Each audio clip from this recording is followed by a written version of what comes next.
of me does this, but I like to look at people's Facebook pages regularly and just sort of judge the dumb shit they post on Facebook because it makes me feel like a better person. Yeah. What I've been doing lately is I'll just take a picture of someone's status and then I mail it out to my other friends. I'm like, look what this dickhead just put on Facebook. And then I go back to bed. I'm like, I've judged someone. I think I've done enough for the day.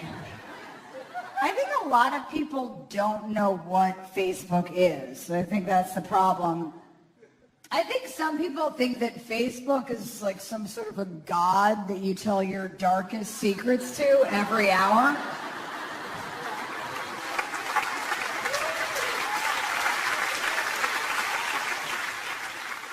They're like, finally, I found an all-encompassing space I can litter my most confusing and personal thoughts throughout the day. Yeah, it's never the people you think either. I became friends with my accountant. He seemed like a reasonable man.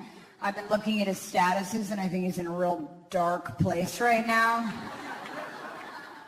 His last status was just, I've never felt so alone and furious in my entire life. I'm like, Jesus Christ, Russell! Are you sure you can handle my 2015 returns? And then a few hours later, there'll be like a picture of some pasta that he ate. I'm like, okay, he's stabilized, thank God.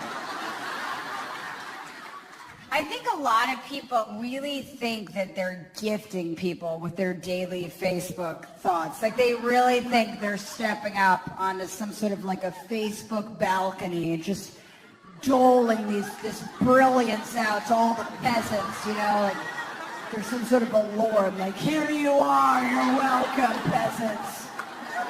Now you know how to think, I'll lead you.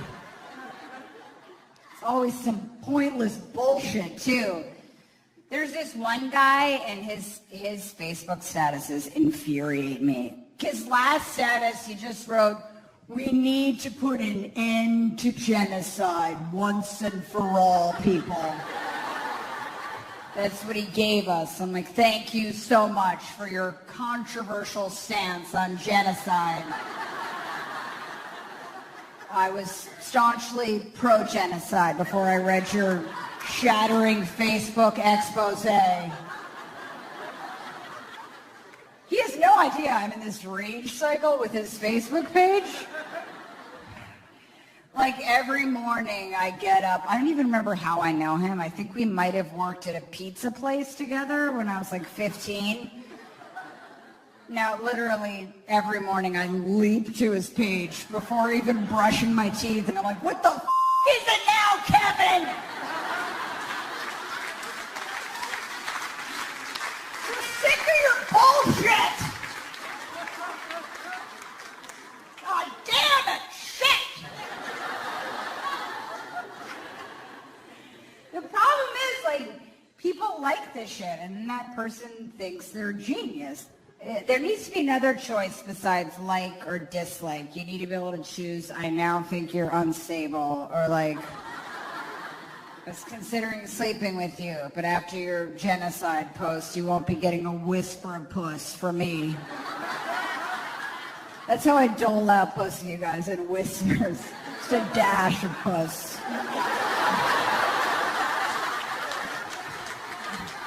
Another thing he does that makes me so angry is he'll write some long, like just pointless bullshit. And then at the end, I'll be like, this will be all I'll be saying on this subject. This is my final statement today.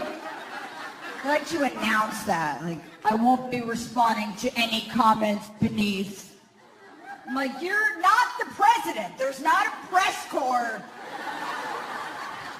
begging for more of your daily bullshit. For the love of God, shut up. And a lot of people like to give you constant updates about some private medical procedure their relative is going through. It's just such a confusing instinct. And then out of boredom, I'll just find myself following the shit. I don't even know this guy, and now I'm tracking his aunt's gastric bypass surgery. It's like, Pam has stabilized. The surgery was a massive success. I'm like, well, are there any pictures? Where's Pam? There's just a picture of his aunt, unconscious, drooling on an operating table. She has no idea that he's been live Facebooking her entire surgery.